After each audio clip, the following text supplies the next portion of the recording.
Hey everyone, Scott Branley here. Before we start this podcast, just wanted to let you know there are a few topics that are sensitive in this particular episode, but there are some incredible miracles, and it's an amazing story of faith and hope after tragedy. Also, at the very end of the podcast, there's a special bonus story that Tammy told us after we ended the podcast, but it's so good we had to include it. So at the end of the credits, make sure you stay tuned and listen to that story because it will definitely touch your heart. Hope you enjoy the podcast.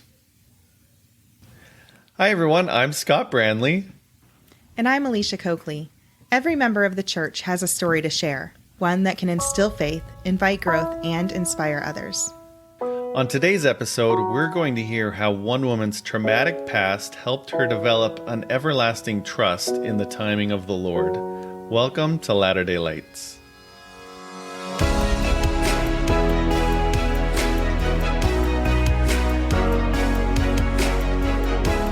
Hey everyone, welcome to another episode of Latter-day Lights. We're so glad you're here with us today, and we're really excited to introduce our guest, Tammy Garlick. Tammy, how are you today? Doing good. Tammy, I heard just a minute ago you were saying you were just crying all day in church. I don't you hate that? You're always like, oh, my eyes are so puffy. My face is red. Yeah, it's a common thing in our household. It's kind of a joke. Yeah. Mom likes to cry. I know. It's almost like a game, isn't it? Sometimes they're like, ooh, can we get mom to cry? No, they know they can make me cry at a drop of the hat. It is just one of those things being a woman sometimes, huh? Yeah. Oh, yeah, my kids don't think I ever cry. But yeah, I don't think you do either. when I was a bishop, I did. I cried all the time. I must have missed that. Maybe I was too busy crying to see you cry. Probably. Oh, goodness. Well, Tammy, we're so excited to have you here. And we're so thankful that you reached out and are willing to hop on and share your story with us today. You kind of mentioned when we were getting things set up how you came across our podcast. And we always love hearing these little stories because it's just so interesting for us to hear like where it's gone and how it's got out there. Would you mind sharing just what you told us about how you found us? Absolutely. I actually was kind of perusing YouTube because I'd had some friends and close acquaintances who have been had some materials about the church and about the gospel, and it just has been a hard thing for me to be able to combat that. And so I was actually looking online for faith-promoting stories and came across your podcast. Awesome. So I really am grateful for what you're trying to do. Well, that just warms our hearts. Thank you. We are so happy that that you're making a difference. You're making a difference. We hope so. You are. Well, and really it's not even us, right? It's our guests. Honestly, it's people like you who are willing to get on here and to share your stories and share your struggles and then share the beauty that you've been able to find throughout all of those. So thank you. It's a collaboration for sure. Yeah. But I appreciate the opportunity. Oh, good. Great. Well, we're excited to have you on the show, and we're really excited to hear your story. But before we get to that, why don't you tell us a little bit about yourself? I am a lifelong member of the Church of Jesus Christ of Latter-day Saints. I grew up in the church. I was very fortunate that way. I have 4 beautiful children, 3 of whom are living still, and they are the light of my life. I'm married, and we live in Utah, and I love making things beautiful. I am an interior designer, and I just enjoy being able to work one-on-one with people and having that connection and helping them to make their surroundings beautiful. I am going to need to hire you. You're going to have to come out to Texas. And you can see behind me, I don't even know. I just threw stuff up there and I was like, I'm totally game. That looks good. That looks good, Alicia. I like your background. Looks beautiful. What's funny is I have nothing on the bottom shelf there because I just I don't know.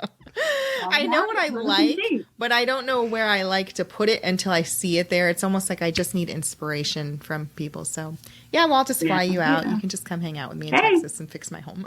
It's a date. Love it. Oh, perfect.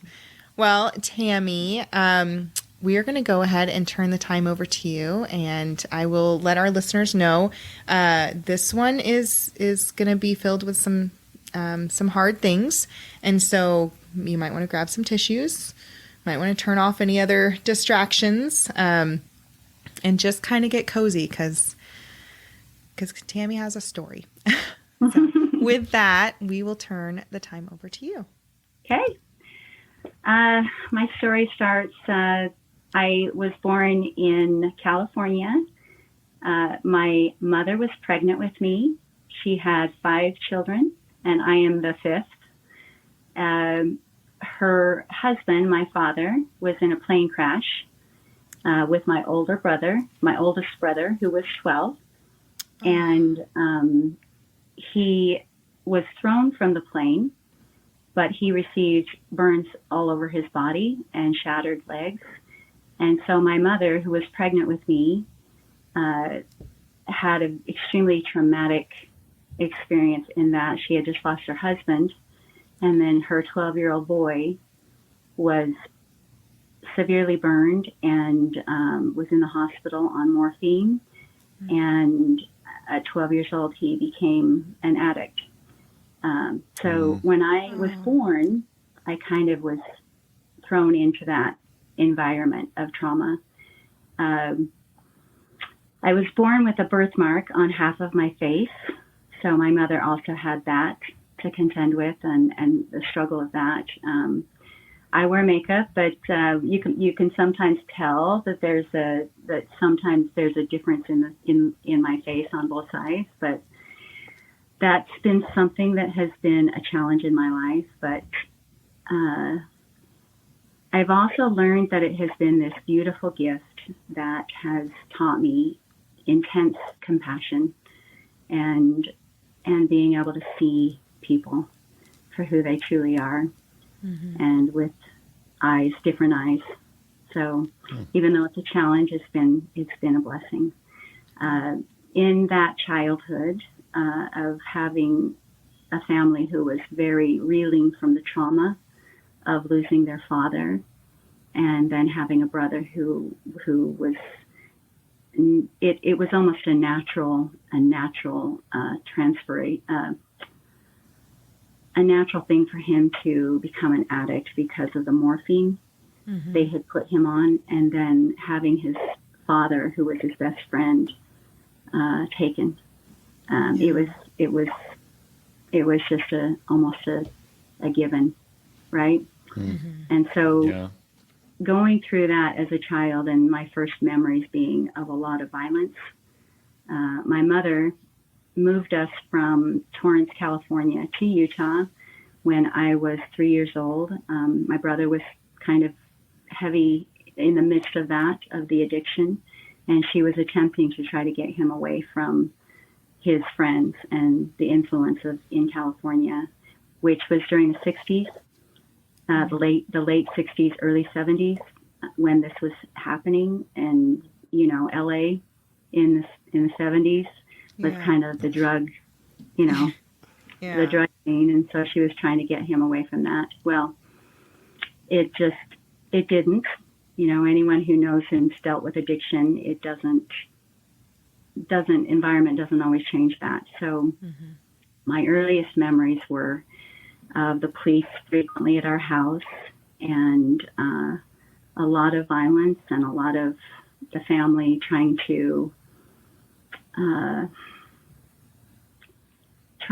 resolve that and trying to have some bit of normalcy.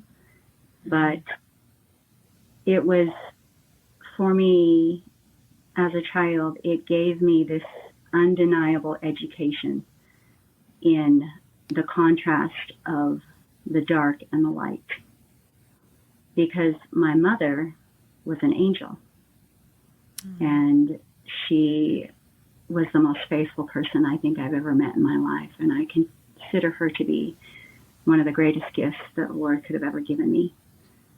And she did everything in her power to bring the light into our home.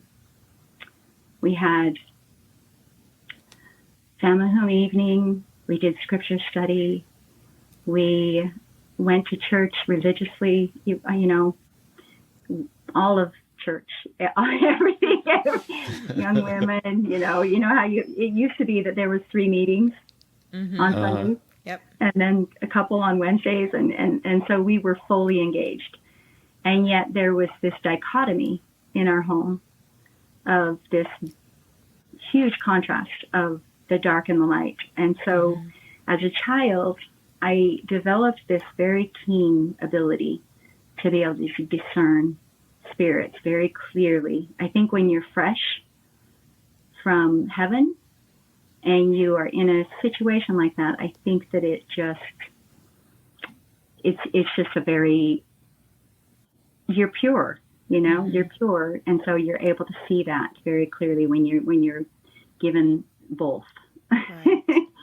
And so even when my brother, before he would even come home, I could feel when he came home, even if no one knew he had, there was this ability that I had acquired.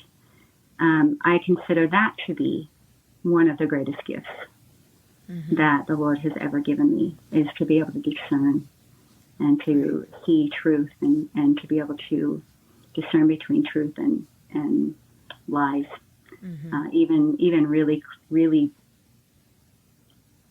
creative, you know, deception. So that was a gift in my life. I also, as a child, had an experience where I was raped by my neighbor at 5 years old. And that was a really hard thing in my life. And I frequently, you know, as a child, I was taught this beautiful love of our Heavenly Father and of our Savior. And I knew it. I felt it. I felt that was true. And yet in the same sense, I couldn't understand why everything bad seemed to happen to me and my family. You know, we were trying to live the gospel. We were trying to be valiant and obedient, and yet it seems that God was kind of silent in our life. And my mother was such a beautiful, faithful person. She taught me that in spite of the trials and in spite of the things that don't make sense to us, that the Lord is completely aware, and to just keep having faith and to see the blessings, right? That was a constant. It was like a Pollyanna type of a exercise in our home. Right. Me complaining as a child and her pointing out the blessings. Wow. Me complaining about other people, right? And being the victim, because I was teased beyond belief with the birthmark. And so I would come home with those experiences, and my mother would teach me, why do you think someone would treat you like that? And so that education and what she taught me, I feel, was a huge blessing in my life. As I became older and started to become a teenager, I really struggled with that and was questioning the Lord. And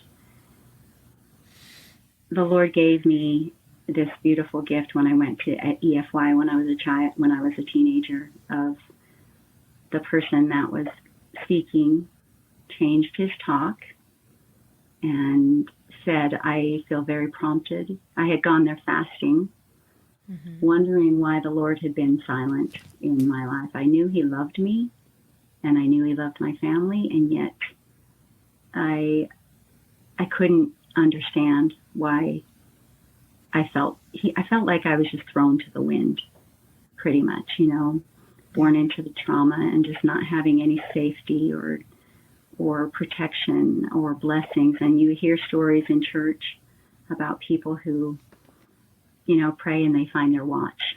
And, Right. those stories of just, those were hard for me because I couldn't make sense of it because I knew God loved me. Mm-hmm. So when I went to EFY, I went there fasting and with a prayer in my heart. Why do you not care about my life and my family? I know you're good and I know you love us, but I don't understand. And so when he changed his talk and then proceeded to talk about how the trials that the Lord allows us to go through are an education to help us to be able to understand our mission and the things that we will need to gain strength for later on in our lives, that it was a part of our tutoring, and that if we allowed the Lord in and didn't shut him out, that he would tutor us and bless us through those trials to where later on we would be able to see his hand. And I will tell you that talk for me was life-changing. It completely gave me a new perception of my trials and a new understanding of why we're here. Right. My mother had taught me that this is a schoolroom, that we're here to learn and to grow and to become the souls and the people that the Lord knows we can become. But hearing that and having him say that he changed his talk for me was a complete answer to my prayers. And I felt the Lord saw me, right? He saw me. And that was a huge thing for me as a child. Well, fast forward. Let me just share this. So afterwards, after he gave his talk, I was so moved by it, and I wanted to share with him. I was like, I wanted to tell him, you changed my life. This talk was exactly what I needed. Thank you for answering my prayers. And I went up there, and there was a long line of kids that wanted to, talk to him, and I'm sure that his talk touched all of them, just like it did me. But he saw me, and he flippantly kind of said, did someone spill Kool-Aid on your face? Because I didn't cover my birthmark very well at that time.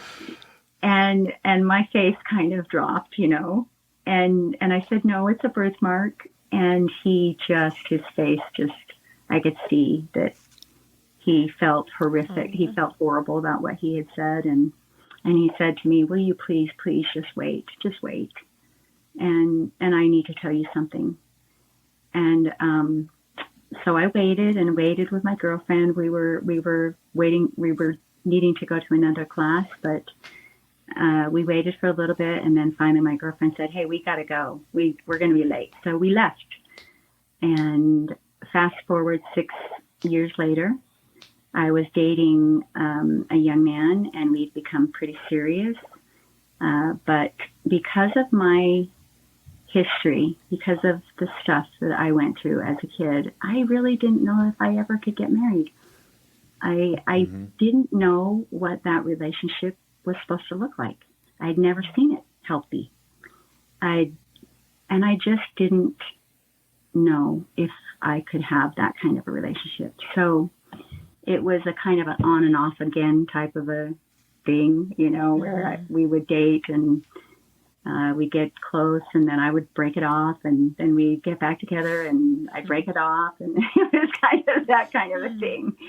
Mm-hmm. So one day, Michael's brother, the man that I'm married to now, was sitting at the table with his mom and dad and my husband to be, and they were talking about a girl that Michael was dating, and as they're talking, they said, and she has a birthmark on the side of her face. And Scott, my brother-in-law, stopped, and he didn't say anything. They said he just put his head in his hands, and he just was quiet for a while. And then he said, "Where does she work?" And so the next day, I was working at ZCMI. I don't know if you know. I'm an old soul. Oh, yeah. I worked at ZCMI. So,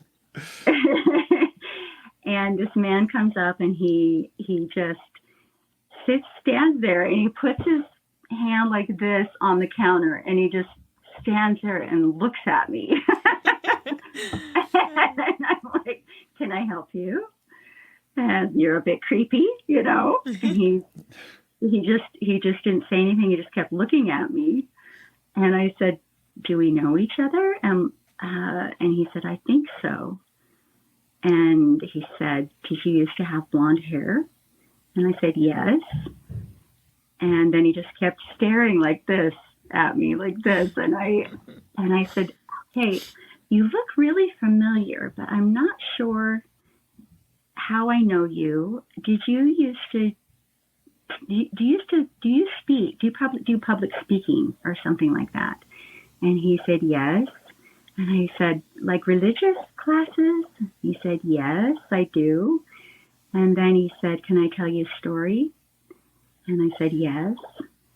And he said, 6 years ago, a young girl walked in late to one of the classes I was teaching at EFY.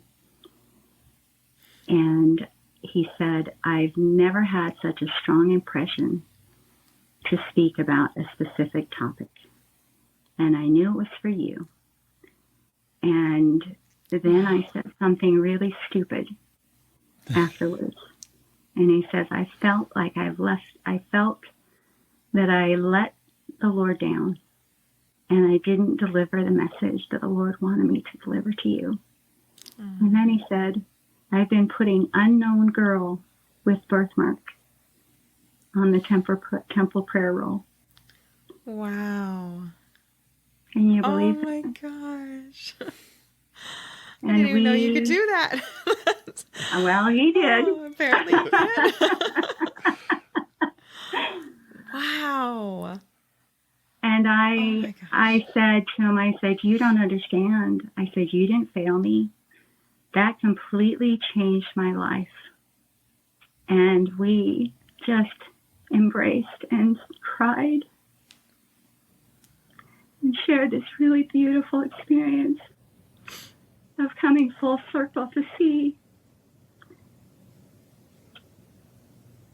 how the Lord had touched both of us. You know, what a beautiful miracle, right? I'm dating his brother. And Michael and I eventually got married. It took some more miracles for me to be able to trust him enough, because I actually had to receive an answer about that, because I just didn't know. Like I said, I didn't know if I could do that, if I could be married, and if I could have that relationship, because I'd never seen it.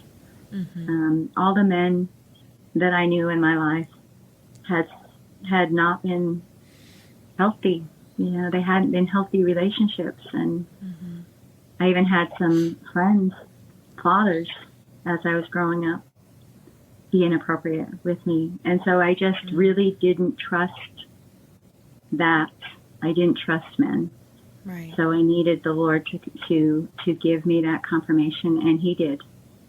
And so Michael and I have a beautiful relationship, and we have, like I said, 5 beautiful children, and it's been really a truly beautiful blessing in my life to see how the Lord, when he answers prayers, usually does it for several people. Right? It's not. It's like the loaves and the fishes, right? We contribute what we can and what we're able to. And we give him our gifts. And what he does with those usually blesses so many lives. And they're usually intricately entwined beautifully. And that was one of those beautiful miracles in my life, was to be able to see that come full circle. Well, as I had my children, my beautiful 5 children, my number 2 boy, Joshua, was born with, I would say, this unbelievable intensity, right? That I used to call my mother when he was a baby and say, I've never seen this in another human being, this kind of intensity. And just when Joshua decided something, there was nothing that we could do that would dissuade him.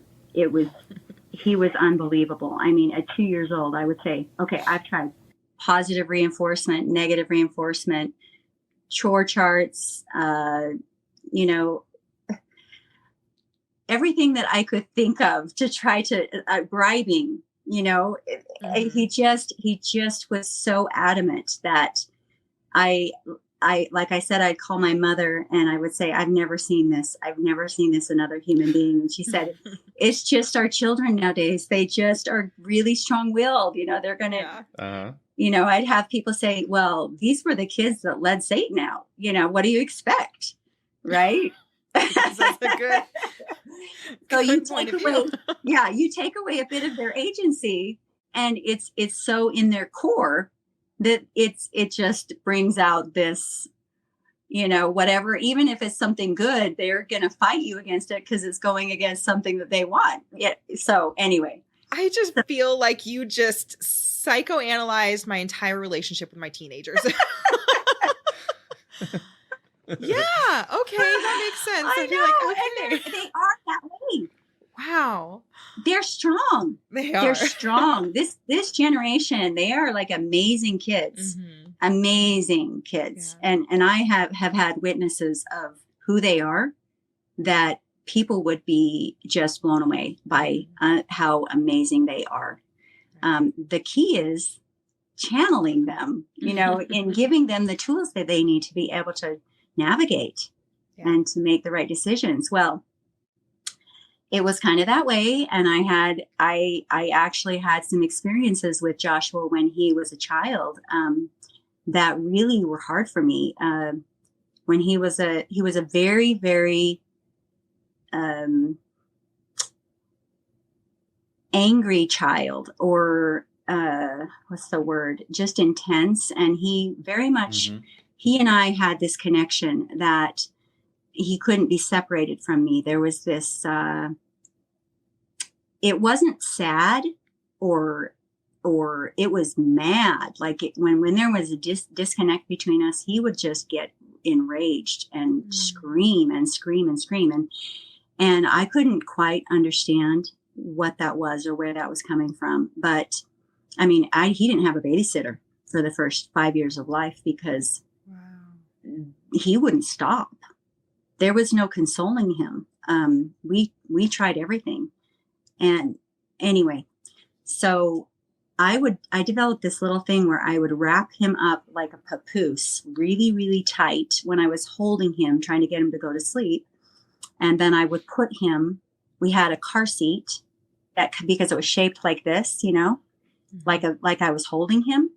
And we would put him in that while I would push a tape recorder of me singing songs about Jesus. And I would sneak down after I put him in that to try to get maybe an hour of not holding him. Right. So this was like this battle that we had. And once he would wake up, he would just scream, like rage scream, not sad, like rage scream. And so he was a tough kid. Well, one time when I went into his nursery and he was crying like this, I went in there and because I had the gift of discerning spirits. Okay. I had several experiences as a child where I literally put my hand to the square and cast out spirits because I knew I just developed a very keen understanding. I had some experiences that I won't go into, but I was very aware of the difference of the two spirits and the things I had to do to be vigilant in maintaining a good spirit with me. I was vulnerable, right? Mm-hmm. And so I learned those tools. Well, I went into his nursery and it was filled with evil spirits. Wow. And I put my hand to the square and I cast them out. And I was angry. Mm-hmm. I was angry at the Lord. I could not understand because I thought my son would be protected. Yeah. Right? Aren't we told that they will, before the age of accountability, that they will be protected? And so I was contending with the Lord and asking why he would not protect my child. And what was told to me, I had a scripture come into my mind. And it was when the young man and the father took his child mm-hmm. to Christ. And he asked for Christ to cast out the spirits. Yeah. And the Lord, and he said, how long has he been afflicted? And the father said, as a babe. Yeah. And so this understanding that my son, what he was contending with was the same thing that I contended with. And so I did everything in my power as he was a child to try to enlist the spirits that would protect and to fortify him and to give him the tools that he needed. The house was continually, always, we had good music. We tried to have good, positive things in the home because I realized, my son is susceptible like I was. Yeah. And I think mm-hmm. that in itself, I will say, is an education in itself. Mm-hmm. I think that a lot of people don't realize how real that is. Right. And a lot of times things are cast off as being weaknesses or things in our lives that we can't overcome, and trials and things that you look at people and you wonder why they're doing certain things. If people would utilize what we have, what we've been taught about that to be able to overcome. Mm-hmm. And because we are stronger, we have way more positive and righteous influences in our lives than they could put against us. But I think in not recognizing and understanding, because they like to work incognito, I think mm-hmm. it's really a detriment to people. And that's one thing that I wish that people would start to recognize is utilize the resources available to you. Use the priesthood. Use the things that will bring light into your life. If you're struggling with things, I guarantee you probably have spiritual gifts you're not aware of yet. I agree. And that, in not understanding what you're up against, is defeating. Mm-hmm. And it does not give you the tools that you need. And that's one thing that I am very passionate about, is trying to help people to recognize you have the tools, but you're not recognizing what you're up against. Yeah. Anyway, yeah. So that's a story in itself. But so I thought, okay, my son is going to be susceptible. We're going to have to really try to bring things of light into the home and make sure that he is continually flooded with things of light, right? Well, I didn't sense them again. I felt that had been taken care of. And so I felt that my son was healthy and that he just was really strong-spirited kid. And didn't think much about it, because I hadn't sensed. I felt very keen to those feelings, and I hadn't sensed anything. And so I felt that we were good. And when he was that continued intensity was a constant. It was a constant in our home, and I just kind of wrote it off as strong-willed, kid and he was a good child. He was a good boy. He lit up the room and was just a beautiful, beautiful, wonderful spirited kid, and made us laugh, and was a jokester, and he was a beautiful child. And he mostly chose to do what was right. So there wasn't drug addiction. There wasn't doing things bad. He was a good kid. But when he was preteen, one day I had this voice that came to me that said, love this little boy as much as you can, because when he becomes a teenager, you will lose all influence over him. Oh. Well, that terrified me. I immediately, this is something that I do frequently, that I have to watch myself. I immediately went to fear, right? The message was not a message of fear. It was just knowledge. But I immediately went to fear. Right. And that blocks further information. Yeah. Because the two spirits can't coexist. Right? So I consistently, where it's like, I've got to figure out what's wrong with my son before he becomes a teenager. I've got to figure out. That was my, and so that was my goal, and my constant prayer was, I need to know what's wrong with my son. Help me figure out, teach me. I know you can teach me.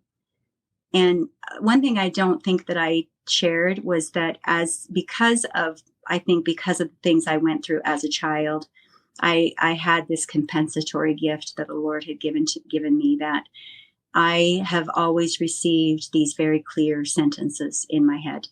And they're usually words I would never use. And sometimes they're things I have to go look up that I'd never thought of before. So I knew the Lord could tell me, right? I had so many experiences with that. I'm like, I know you can tell me, and I'm going to keep praying, and I'm going to do the things I can to draw close to you. And I know you're going to tell me. And Joshua was 15 years old, and things started getting really bad. We started seeing these unbelievable bouts of rage that were just intense, like you would not believe, like a pressure cooker almost, right? No one else saw it. No one single person ever saw it. And we had doctors say, this is puberty, write it out. He's going through puberty late. It's the intense rages. That's just because it's late, and has extra, testosterone raging through his body. Just write it out. He'll be fine. And so as a mother, I kept feeling like, no, I know. In fact, I'd say, you've never seen this. This is not normal. There's something going on. But I could not get him to a doctor. Now, remember, he was like this kid that was just intense beyond belief. And once he had made a decision on something, it was like, back off. Right. Because it would be the fight of your life. And Michael and I, we chose our battles very, very carefully with him, because we knew that it would be that we would have to follow through. Right. And those battles were very carefully chosen, and they were usually very significant purposes in those, or that it just was something that we had to, apply. So 15 and a half, 16 years old, the rages kept getting more severe. But they were few, it wasn't all the time. Joshua wasn't depressed. He was a happy kid, but we noticed that these rages were getting closer together. Anyway, the night before Joshy took his life, we had a battle, and we had taken his phone away, which the phone had become a real detriment in our home, because I think he used it to escape. Yeah. And when we felt that he was unrighteously using it or being on there too long or having too much time, we would take it away. And that night we had a battle because, like I said, the intensity of this kid was just beyond us. He was far stronger than we were in those battles. And so we had taken away, and it was an ugly scene. And the next morning, got up.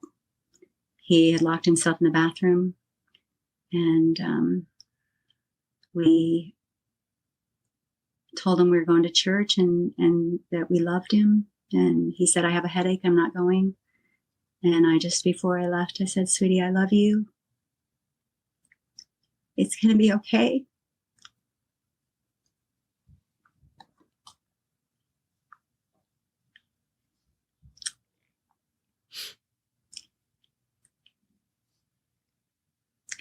And when we came home from church,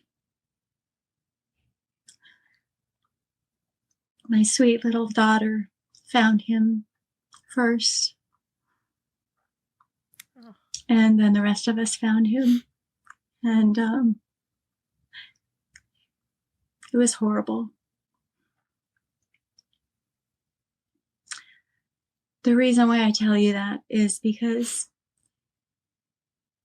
the Lord gave me that compensatory gift. And while I was in church taking the sacrament, I did what I always did, and that was pray for my boy to help me understand what was wrong, how I could help him, what I needed to do. And that was the time that he was ending his life. And so when I came home, and the years after that, that was a real struggle for me, because normally I feel things so intuitively. I get warnings from my neighbor at 3:00 in the morning with very clear messages to go and to meet them in the parking lot of the temple. Wow. And so to not receive guidance or knowledge of my son, when it was a righteous desire of a righteous mother, was a real struggle for me in not understanding why the Lord would remain silent and why he withheld that vital information of how to help my boy. And so for 2 years, that was my prayer. Heavenly Father, I know that you loved my son, and I know you love my family, and I know you're going to tell me. Yeah. I know you're going to tell me why you withheld this information, and why my son, what happened to my son, what happened to him, how, what happened. You know, we took apart his computer. I went to the school to see if there was bullying. I looked for signs of maybe things that he was involved in, maybe that we didn't know about, because I know that kind of rage is not, for young men, that's a sign of some deep distress. Yeah. Rage right. is the common place that they go, right? And so I knew there's something going on, and I couldn't pinpoint what it was. And anyway, that was my prayer. I know you're gonna tell me. Yeah. And I'm going to stay faithful, and I'm going to do everything in my power to remain strong and be faithful and do the things that I need to keep this connection. And so when Josh died, I was given 7 things very clearly to do that I did religiously, because whenever I've received these kind of this knowledge or guidance, I know where it's from, and it's factual to me. And so I did all of those things very religiously. One of them was making sure that I got the sacrament every single week. So that Sunday I was there, and I continue to be there every single Sunday a mess, but every Sunday. And Right. because I've learned that that is a real power. That's not pretend. That's not a nice little thing that we do just to remember. That's a power. Right. And I'm a witness of that. So those 7 things I did religiously, and I continued to do those for 2 years with a constant prayer. And then one night, as I went to bed saying my prayers,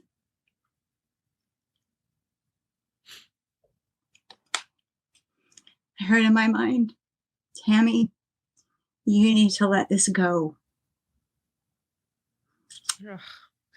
And I'm telling you, I could not understand that. I wasn't angry at the Lord. I just knew I had the ability to understand, and that Lord had the ability to teach me. And so that was my constant desire. And I felt that I was entitled kind of to that because I had stewardship over my son. Right. And that would be a gift that the Lord would give me to comfort my soul. So, but that night it was very clear. And so I said to the Lord, I said, I don't understand. I don't understand why I have to let this go. But I know you love my son. And I know you love my family. And so I'm going to let this go. I don't understand, but I'm going to trust you. And I meant it.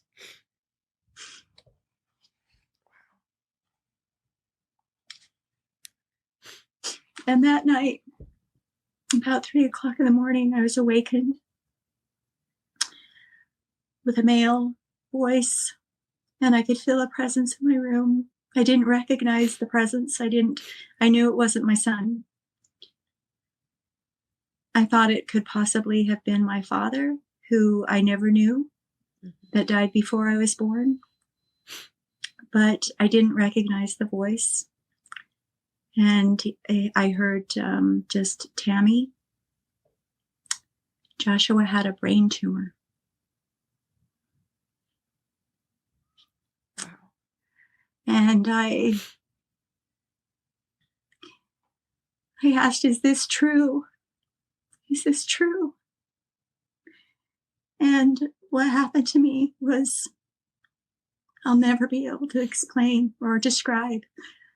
But from the toes to throughout my whole body and up to my top of my head, just surged this unbelievable light and knowledge. And I can't explain it, but it was just knowledge flowing through my body.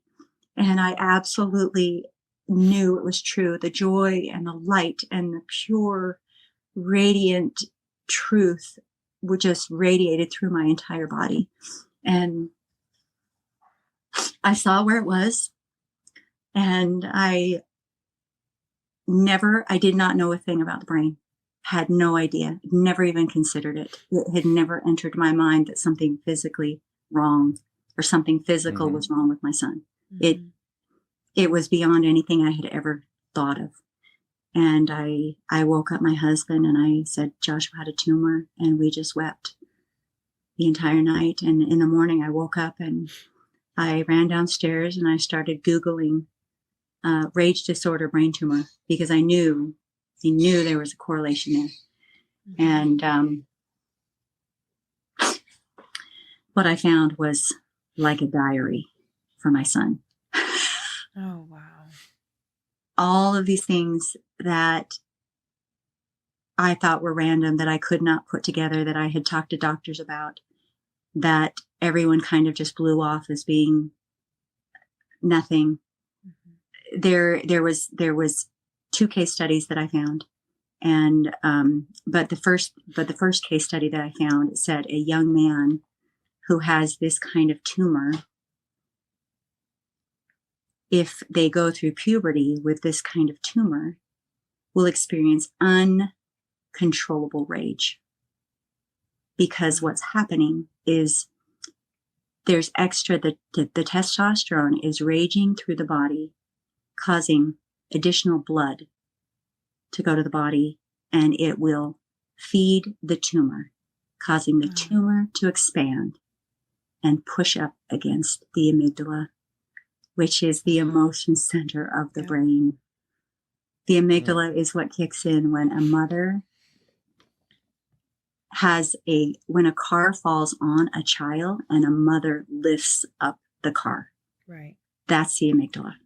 Right. It's a fight or flight. It's an instinct that kicks in that is uncontrollable. Mm-hmm. And that's what was being triggered in my son. And then it said something that just was a unbelievable witness of that. And it said, a young man who has this kind of tumor will have constant nosebleeds. Well, Joshua had nosebleeds his entire life. Wow. And I had taken him to the doctor a couple times, and his pediatrician had said, oh yeah, it's common. It's common for Utah. Yep. The kids constantly have them. There's dry air and high altitude, and they'll probably continue. And your son has overactive capillaries. They're thin, so he'll probably have to have them stripped a couple times in his life. And I never looked at it again. Can you believe that? Wow. There it was, staring us right in the face. And after I found this out, I was like really angry at myself, because there it was, staring me in the face the whole time. And I had gotten so used to it. We all had gotten so used to it that we just blew it off as being normal. It was normal. Josh was used to them. He had them all the time. Yeah. And the only reason why I knew he still had them was because I'd see the blood. That was he never complained. And I found out later that he went out, he went to prom about a month before he took his life. And his girlfriend said, yeah, he went out 3 times during prom with a bloody nose. So they were getting worse. Wow. But he didn't say a thing because he was used to it. Right. Anyway, after that, guess what? I got angry at God again. That's what we do. Right? That's what we do. And that's a part of grief too, isn't it? It's so funny how it can just come right back around. Thanks for giving me the answer. Now I'm going to be super mad at you. Yeah. I was so mad. I'm like, really? Really? Yeah. He had a tumor. You gave me this compensatory gift, and you chose to withhold that information. Makes no sense to me at all. In fact, why would you give me that gift? This was I had stewardship over my son. This was my stewardship. If anyone had the right to know, it was me. Right. And not only that, but you had given me enough information to know that I needed to help him, and yet you did not tell me how. Yeah. So I was a little perturbed at the Lord, and yet I knew enough. Honestly, I have developed a relationship that a lot of times when things don't make sense, you just have to kind of plow through it and know that eventually it will. But I was kind of mad. And so I kept doing researching. I kept studying, trying to figure out what would have caused a tumor on my son's amygdala. Right. And what I found was 2 case studies, and there's not a lot. There's not a lot of information about this. In fact, you have to plow through a lot of conspiracy theorists to get to the actual studies, because I guess people have gotten a hold of some of these studies, and they've kind of they've used them in their conspiracy theories, right? Mm-hmm. So what happens is you lose the studies. Yeah. Through the garbage, through the people who take it to the extreme and become extremists. And not that I don't believe conspiracies are real. I do. Right. But when you're trying to find studies on what would cause tumors and why your son would have had a tumor, and you have to weed through months of data to try to find 2 case studies. That's pretty bad. Mm-hmm. So anyway, the first case study was a man in the 1960s who actually wrote journals. He kept journals, and he talks about nosebleeds and the rage that he can't control, and erratic emotions that he doesn't know what's wrong with him. He says, I'm feeling love, and then I want to kill someone. It's just erratic of trying to understand what's going on. And he sensed there was something wrong with him, but no one could tell him. Mm-hmm. And the night before he performed this horrific act, he actually went to the police and he said, there is something wrong with me and I want to hurt people. You need to lock me up. And the police said, well, you haven't done anything wrong. There's nothing we can do. And he was the first mass shooting in United States history. Wow. And on his, after he died, because he took his life, he had written a letter and he said, there is something wrong with me. Do an autopsy on my brain because I want people to know what happened to me. I want people to understand. And when they did the autopsy, there it was, tumor on the amygdala. The second case study was a young father who started having erratic behaviors, and his personality completely changed, and he started rage at his family, and his wife said, you either go get help or we're getting a divorce. And so he went in and they put him on an antidepressant, and he had a seizure. After like a couple months on that antidepressant, he had a seizure. And they rushed him in, and they did a scan, and they found a tumor on the amygdala. Well, because of where the tumor was, it was inoperable. And so they decided to do spot radiation. And they targeted it down with a laser down onto the tumor, trying to shrink it, because there wasn't any therapy for it. So they shrunk the tumor.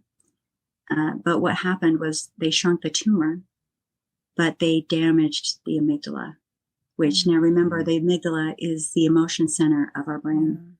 So it is empathy and love and compassion and anger. It's intense emotion, right? It's the thing that causes us to have those emotions and to feel those things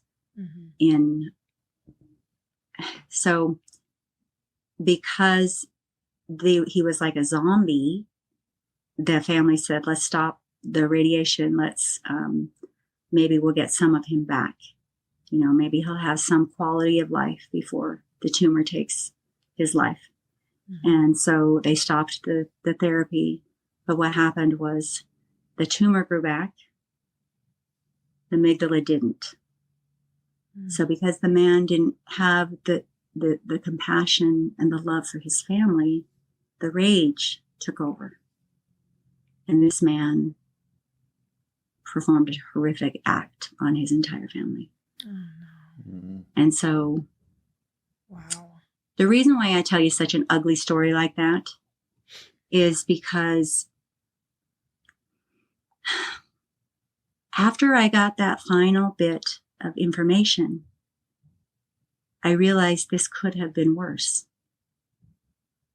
Wow. The Lord was not going to intervene for my family, which he very often does not.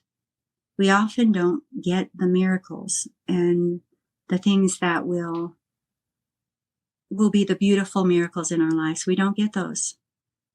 And sometimes we question the Lord and say, why have you abandoned me? Why do you love other people? And yet for me, those miracles don't apply to me. They aren't in my life. But what I realized from getting that final bit of information was the Lord was going to allow this, but he was going to allow it to happen to where it didn't take out as many as it could. and that it could affect us as many as it could have affected. And I think something happened to Joshua where he lost control. And this is not a glorification, because the one thing that I do never want anyone to ever think that there's any justification or any reason or any reason that suicide could ever be good. Right. It can't. It's not. And honestly, Joshua, if he would have known and if he could come back, I know he would say the same thing. Mm-hmm. But he would have chosen differently. But in this full circle of coming to understand what happened to my son, I came to understand the love and mercy of the Lord. That if we would have known, we would have done everything in our power to try to stop that and to try to fix the tumor. We could have made it worse. Right? Yeah. Mm-hmm. Now, one thing that I know is going to happen from this podcast is there is going to be people who are going to hear this and they're going to recognize some symptoms, because I have not shared this story to a large audience, because for one, I don't want to ever glorify it, and I don't want people to think it's okay that their family will be fine. Mm-hmm. But for another thing is I don't want to instill a lack of hope for people, that because my son's tumor was inoperable, that if their children are experiencing things like this, that theirs are not inoperable, because I do not believe that for 1 minute. I believe my son's was on the amygdala. But having said that, I've had some experiences since this coming to know what happened to my son, where the Lord has sent me people. And I have had messages given to me about that I need to share this with them. And inevitably, guess what? They always have a child, or there's something going on where they have the exact same symptoms. But what we found is there has been one that's had a tumor that was removable, and another one that had a pituitary gland that was acting exactly like a tumor because it had expanded because of extra blood flow.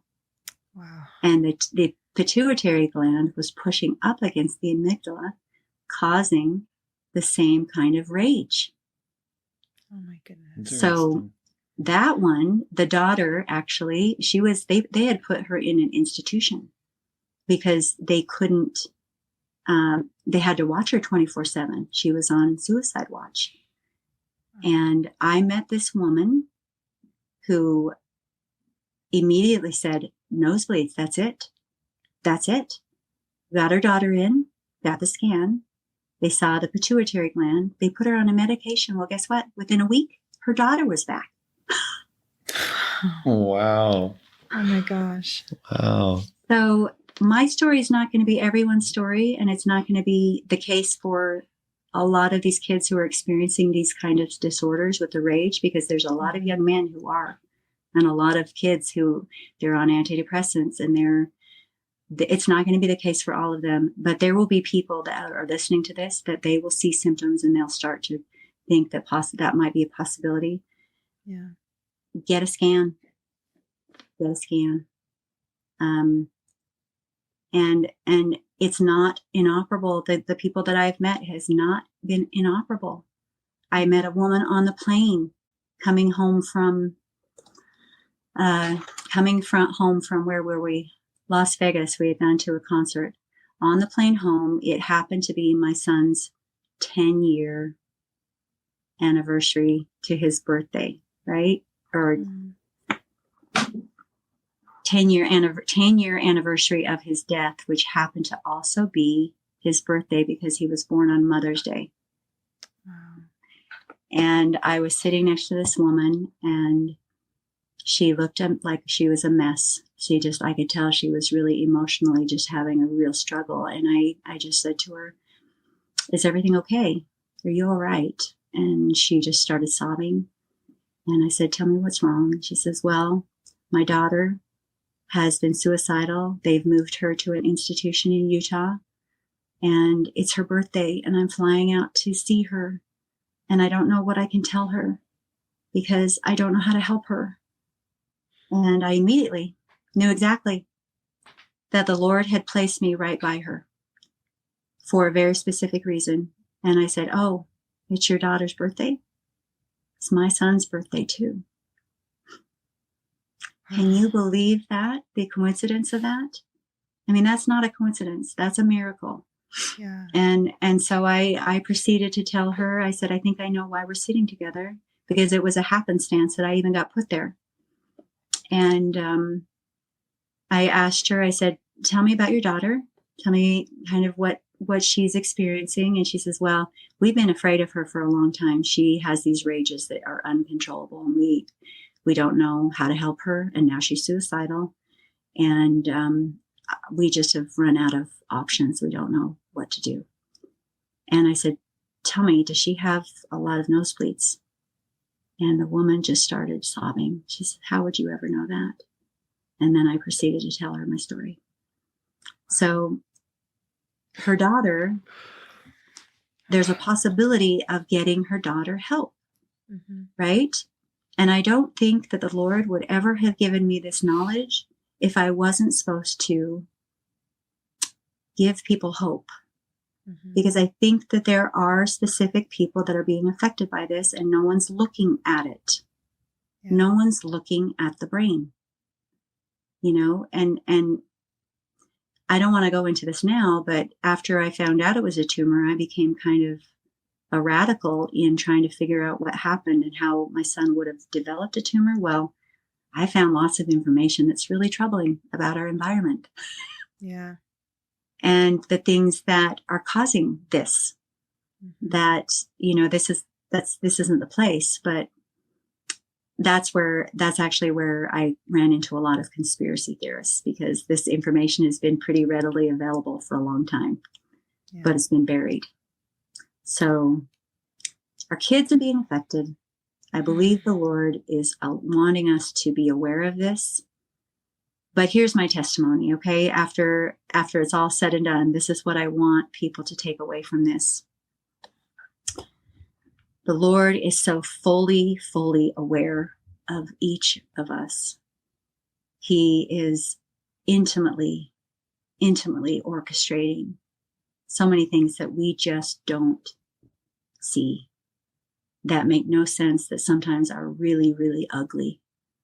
I mean, when you're dealing with mental illness and you're dealing with all kinds of abuse, even drug abuse, the Lord is fully aware, and He can put things in place and in our pathway that will be instruments in our growth and in our development and in the miracles that will one day happen. And if we can just hold on, and we can strive to bring ourselves closer in alignment with Him, and do the things that will draw Him in and remain faithful, I promise you with everything in my heart that He will bring things full circle, and that you will see the beautiful miracles and the love of the Lord, and how loving and kind, and how He has not abandoned any of us. I mean, looking at my childhood and looking at the things that people go through, if I could say one thing to children who are going through trauma and feeling abandoned by the Lord, is that He trusts you. This is part of what your mission is going to be. He is allowing you and trusting you to go through these things so that you will be better qualified and better capable of doing His work. I don't know full circle yet what exactly the Lord wants me to do with this. I've had some inklings, and I've had the 10-year anniversary of His death. I had an incident where I realized that this is what the Lord wants me to do, that I'm supposed to share this story now on a larger scale. But I felt for a long time I didn't know. I would ask Him, what do you want me to do with this? I'm just a crazy mom who's had this vision, and I have no proof. I just have this experience and this gift that you've given me, and I'm not sure what you want me to do with that. But the Lord, in His mercy, I absolutely believe this, that I will see exactly why. this all was allowed to happen, and that the Lord will make good of it. And that's a hard thing to say, but the Lord can turn things into beautiful, beautiful miracles that are come from really ugly things. I am a witness to that.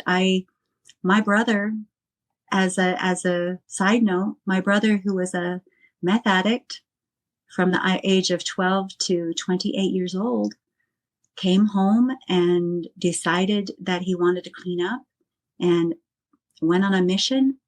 And he now witnesses and testifies and ministers to people in Texas, in the prisons. And he's been clean. Amazing. And he's a beautiful, beautiful example and a miracle. My brother is a miracle when you look at where he came from and what he is doing now, and just what good the Lord made out of that. Mm-hmm. Trust him, and ask him to give you strength, and ask him to show you what he wants you to do with that. I had a phrase that continually came into my mind, and it was, take up your cross. Take up your cross. And that's what I see you guys doing, is you are trying to use your gifts and your abilities and your talents to try to bring light and to try to share goodness with the world. The world needs goodness. And the world needs faith, promoting beautiful stories of people who have remained faithful and trusted in the Lord. And my witness is that he is ever present and he's ever mindful of you. And just do the things that draw him closer to you. And sometimes you will feel vacant, but just continue forward. And I just testify of that with all my heart. In the name of Jesus Christ, amen. Amen. Oh, Tammy, you are an incredible person. Yeah. Thank you so much for sharing that. Wow. Thank you. I hope it comes across the way that the Lord wants it to. Oh, I'm sure for those who came need across... to hear it, definitely will. Yeah. They will hear it. For sure. Oh, well, and it sounds like you've already helped quite a few people just from the experience that you've had so far, right? So I think you helping people is just getting started. You're gonna help a lot more people. Yeah. That would be my greatest desire. I wanted to share one quick little thing. I have a rug that I found in a thrift store. That was a complete disaster. I was looking at it going, what is that complete mess?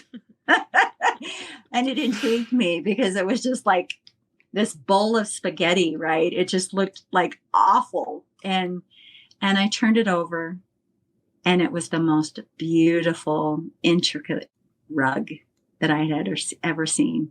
Wow. And every thread was just completely beautifully put in its perfect place. And I heard in my mind, Tammy, this is your life. This is what you don't see. This is what I'm doing with your life. And I would say, I would repeat that for every single person out there. Sometimes it's so easy to feel completely vacant and void and spiritually dead inside, especially when you've gone through trauma for a long time. But hang in there, have hope, have faith, and just continually try to seek him, seek his face. And he will give you beautiful miracles. Yeah. Wow. I have so many thoughts and so many questions, and now that we're kind of wrapping up and I can ask them, and I don't even know which one to start with. If you're open for just a few minutes more of conversation, absolutely. I'm sure that Scott probably has some thoughts too, but I was thinking about, and when you and I had spoken on the phone, originally, I was thinking about, the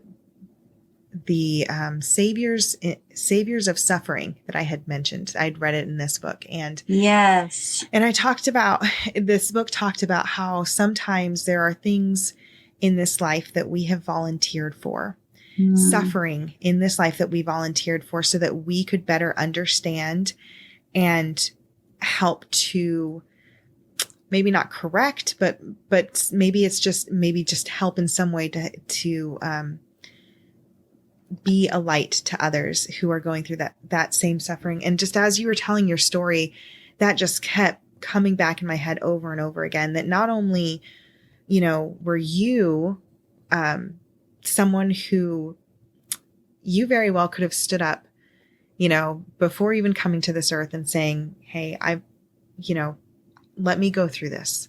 Let me go through this. And you said that Heavenly Father trusted you. That you said that sometimes Heavenly Father just trusts us to do what needs to be done with our trauma. And I loved that. I thought it was so, so beautiful. And then I thought about just your brother and then your son, even, with his short time here on earth. How many people he can affect for good, even though he's not physically here with you any longer. His story still remains, and his light still remains. And my heart just goes out to you, because I couldn't even imagine what that would feel like to lose a child, and then to have that information come to you, and to keep, feeling that frustration of like, what could I have done more? Like, I was already trying. What could I have done more? Why didn't you answer me? And I keep coming back to that. Maybe this was something that you guys volunteered for as a family. You volunteered to be together, to become those saviors of suffering, so that you could understand a little bit more about the atonement, and you could understand how to love the way that our Heavenly Father loves. And so I think that's really beautiful. And I would hope that the Lord has come to trust me. I mean, that is my greatest desire, is to come to where he knows that I'm his friend, and that he can trust me with hard things. As going through these hard things, my heart, like I said, I cry a lot. Is extremely sensitive, because my heart breaks for anyone who is in that hole, right, of either side, of being someone who loves someone with depression, or someone who's struggling with themselves and not understanding. Yeah. One thing that I have come to know through my experiences is that the adversary tried to get me when I was young. Right? When I was young and vulnerable, and I did not yet know who I was and what my mission was, and tried to destroy me as a child. And one thing that I would really like to tell people that I don't feel that they're fully aware of, is that if you're struggling with depression, anxiety, if you have a debilitation that is a mental block, or something that you don't feel connected to the Lord, or that you feel broken, what I would like to say to people is that I truly believe this. I feel you have an untapped spiritual gift you are not aware of yet. Mm-hmm. I completely believe that if you were born right now in these last days, you have a very specific mission. You already promised that you would do it. And so if you are going through really horrible things, if you're struggling with depths of despair and hard, ugly, there's some really ugly things that can happen in this world. And you can have ugly influences in your life. Know that you probably have a gift here that is untapped. And that if you can just strive to get closer to the Lord, and that means do your part, do the work, He will give you that compensatory gift of coming to understand what that is. Yeah. And you will feel so empowered and so loved in the ability to understand and to see what that gift is, and to be able to develop it, to be able to benefit and help his children, his other children, who are desperately in need. Oh, we need people. We need those testimonies. We need people who can stand up and say, I know who Christ is. I know him. And I know that he is real, and that he has power, and that he can help you through whatever trial you are going through. But don't jump off ship. Don't jump ship. You know? Right. Yeah. Sometimes I'm telling you, sometimes I had some things told to me after Josh died that made me really mad. Like, I had some things sentences in my head that made no sense at all. And I was like, that just makes no sense. And how dare you say that to me? Yeah. But now, as I come full circle and I see that, I am like, oh, not only that, but I see that even the sexual abuse as a child, it tutored me. It gave me tools. It gave me a relationship with the Lord, because I was in the closet frequently, right? And not in the closet per se, but well, literally in the closet, because I was hiding, right? And in those moments of despair and reaching out, trying to connect with the Lord, I had experiences that cemented my faith and cemented that for me to where I had a foundation. I had a strong enough foundation. So build up that foundation. If you're going through really hard things and you can't see what the heck the Lord is doing, build the foundation. Build it. Do the things that you know and you've been taught to do, to where when your mission is finally visible, you'll be able to draw on that, and you'll be able to say, oh, I see why the Lord had me go through that. I see why he allowed that to happen. I don't think the Lord ever causes our trauma. I don't think he ever gives us trials. I really, truly do not believe that. But I believe that he allows the effects of this fallen world to have full effect on us. And sometimes we see a miracle in that building of our testimony. Sometimes he will give us these beautiful miracles so that we can have this faith promoting experience, so that when he doesn't, we will be able to have something, right? And I didn't have that a lot when I was a kid. I didn't have a lot of faith promoting, but guess what the Lord gave me? He gave me a mother who was unbelievably righteous and beautiful and good, and taught me discipline in my mind to be able to work through things instead of going directly to victim, right? That's the natural place to go. It's the victim. It's easy. And once we become the victim, the Lord can't speak truth to us. Yeah. It's like it blocks that. It's almost like we have to be broken to the point where we finally let that victimization go, to where we're ready to receive and ready to accept what he has to give us. Does that make sense? Makes perfect sense. 100%. Yeah. I just keep thinking, like, you go from a victim and then you have to volunteer to come forward and to eventually work your way to being the victor, right? Like, that progressive ladder, I guess, right, to get up there. So, but you look at where Satan wants to keep us, right?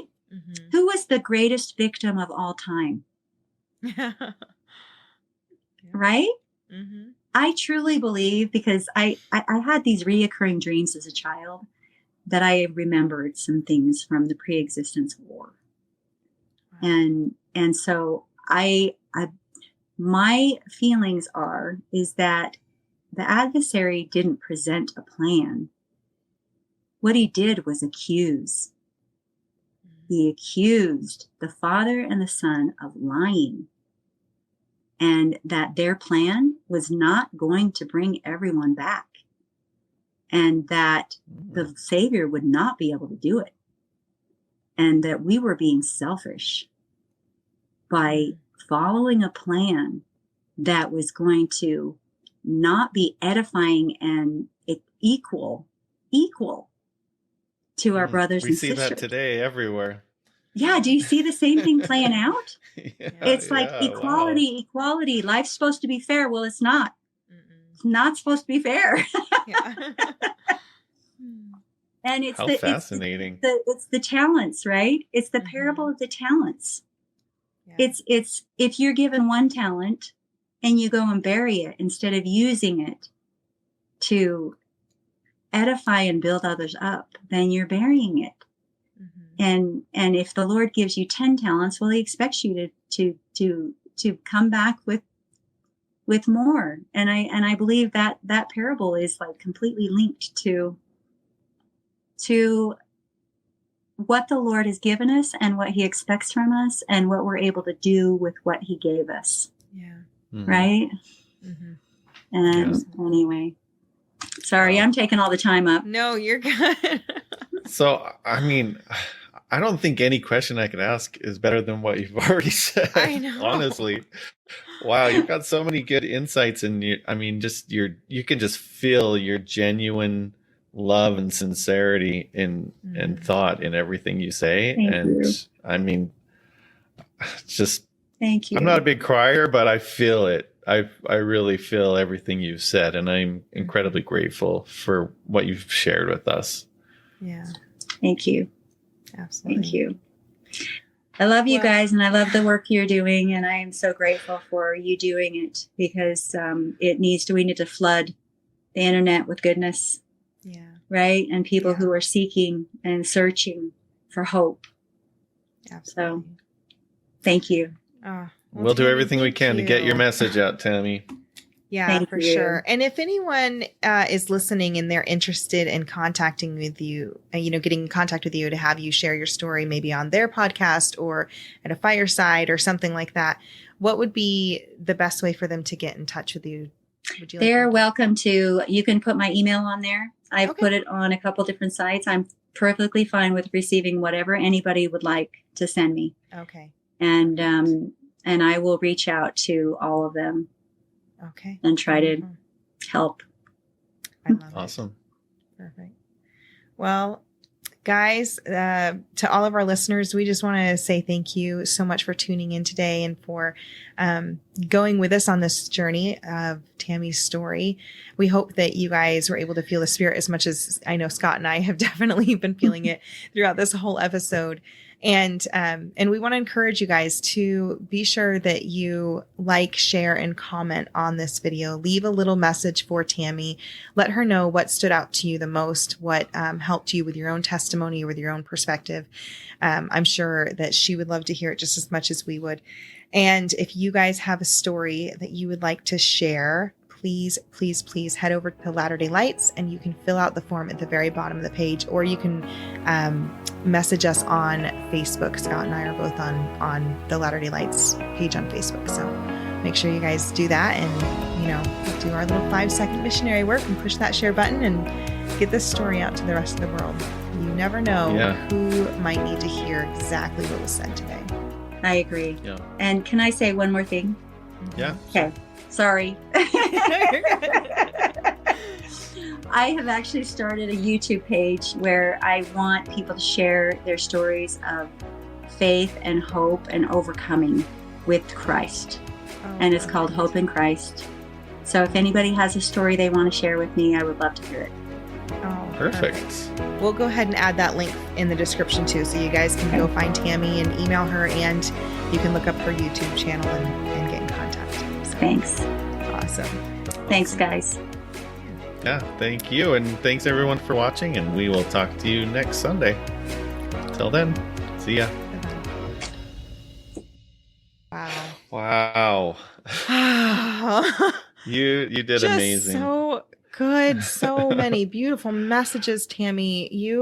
I know you said you have a friend that's helping you writing your book right now, right? Is it going to be like as a memoir, or is it going to be like just kind of lessons and thoughts? And it's kind of just a compilation of not really everything that's in my life, but all of the things that were really significant, the things that really taught me principles and miracles that happened. We had an experience that was unbelievable about my daughter and my son with ducks. I don't know if I told you this story, but my son, when he was 16 years old, he was doing a school project, and he came home with a baby chick, and it was heading into the winter. And I'm like, absolutely not. We are not having a chicken. You go back to EFA and you take that chicken back.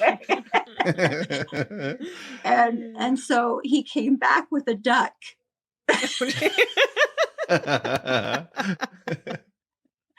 my Josh. That was my Josh. Okay. Wow. And I'm thinking, oh, ducks are even stinkier than chickens. Right. And I'm thinking incubation in the house. So great, Oh, man. And I heard in my mind very clearly, you let him keep it. Wow. And that was really startling to me. But like I told you, when I hear those, I'm like very obedient, because it's very clear to me. It's like someone talking to me. It's just very clear. And so I did. And then his little sister in him, which he and his little sister were always antagonistic, because he felt like his sister took his place. And so there was always this kind of like friction continually with those two. And it hurt my heart, because I felt like they just never had a connection.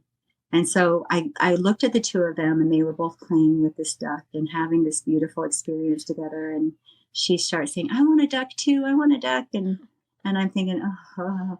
So I let them go get another duck together.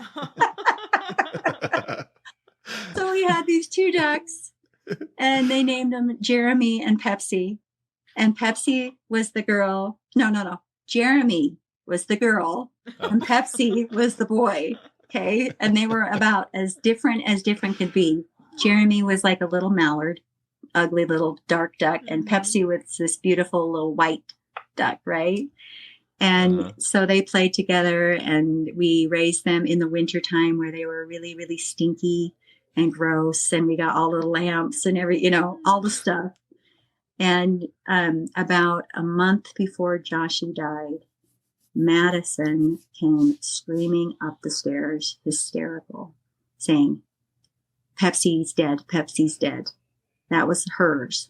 Pepsi was her little duck, right? And Jeremy was my son's duck. And so I went downstairs, and sure enough, Pepsi's legs were straight up in the air. She was upside down with her legs straight up. And I picked her up, and she was cold as ice. So I knew she had been dead for a while, right? And I heard in my mind, you can ask for this.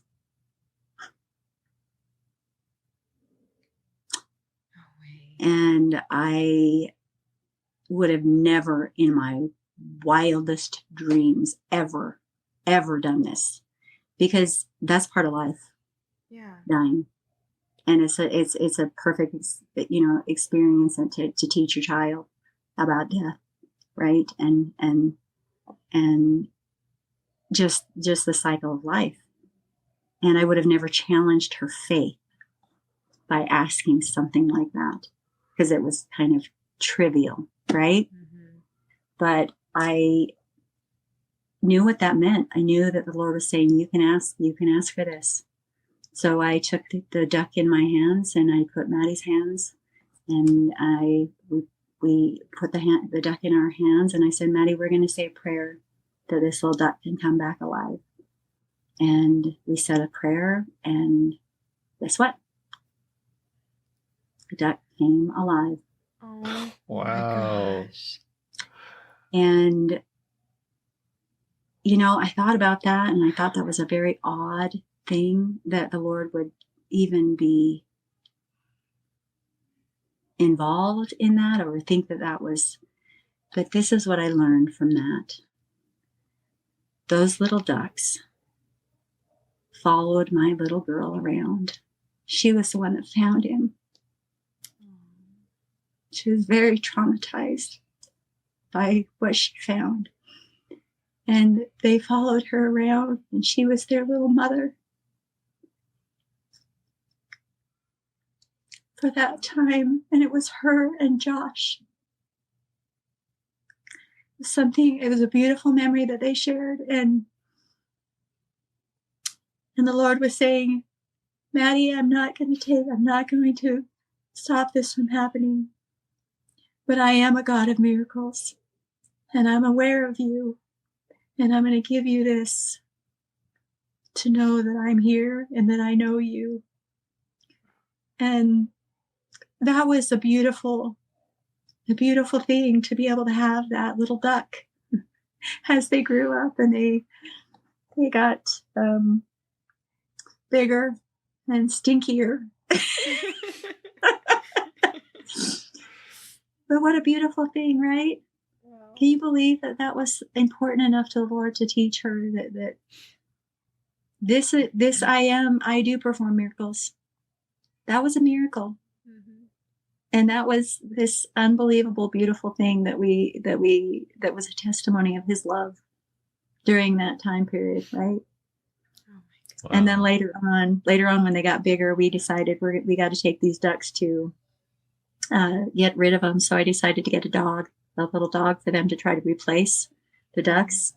And so I told the kids, we got to take the ducks to Adventure Learning Park and free them in the pond, right?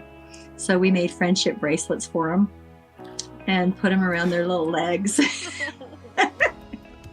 and let them go. And when we went to the pond, it was all of the mallards and all the white ducks were they were segregated, right? So my daughter was like, "Oh, they're going to be separated. They're not going to be friends anymore, right?" And the following winter, we went to the park, and guess who comes running up? Wow. Jeremy and Pepsi still together. Wow. Oh my God. Isn't that amazing, beautiful? Yeah. Wow. Yeah. Oh, I love that. So like I told you, we've had some beautiful, I've had some beautiful miracles and beautiful witnesses of his love.